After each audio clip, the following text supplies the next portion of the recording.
दादा, आम्ही सर्व इथे आले, तुम्हाला कसं वाटतंय? चांगलं वाटतंय.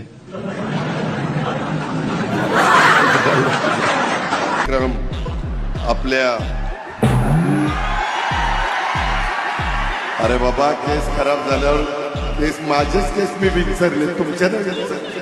आपल्या घरातल्यांना पण जी माहिती नसते अशी माहिती ड्रायव्हरला असते की बाबा कुठं गेला, कुठं थांबला, किती वेळ थांबला, रूम कशा बदलल्या, कुठल्या रूम मध्ये शिरला, कुठल्या रूम मधनं बाहेर निघाला.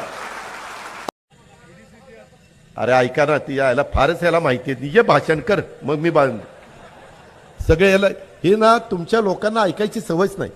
बारामतीमध्ये मी भाषण संपेपर्यंत आवाज काढत नाही कुणी. आपल्याला नाही चालत.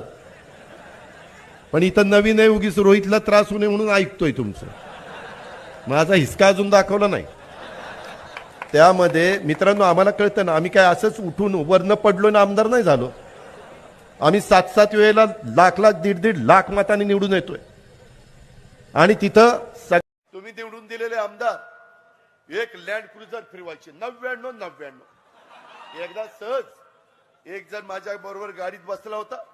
ते म्हणला, दादा गाडीचा कुठलाही नंबर असला तर आपण शोधून काढू शकतो त्यामध्ये जाऊन की बाबा ती गाडी कुणाची आहे. म्हटलं बघ बरं, ही 99 कुणाची. त्याने टुक टुक टुक केलं.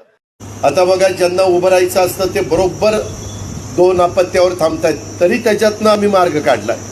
पहिली डिलिव्हरी झाली आणि मुलगा झाला, आणि दुसऱ्या डिलिव्हरीला जुळं झालं तर आईबापाचा दोष नाही, मग 3 झाली. मग मी कॅबिनेटमध्ये मांडलं की सेकंड डिलिव्हरी असा शब्द घाला, जर तिळं झालं तर त्यांचा कुणाचा दोष नाही. त्याच्यामुळे पहिलं आणि तिळं 4, पण ती सेकंड डिलिव्हरी आहे. आणि पहिलं जर जुळं झालं तर तिथंच थांबायचं. पहिलं तिळं झालं तरी तिथंच थांबायचं. हे मी मुद्दाम तुम्हाला सांगतो, हे सहकारामध्ये आणि स्थानिक स्वराज्य संस्थांच्या करता होतं. आज तर बाबा लय खुश झालाय, नातवंड झालंय. पेढे काय आणले नाही, नुसतं तोंडीच सांगितलं नातू झाला, नातू झाला. अरे पेढा दे, पेढा दे. 3 वर्ष होत आली. मला वाटलं की आज माझं स्वागत करतोय की ज्याला 4 मुलं घेऊन आला निवडून.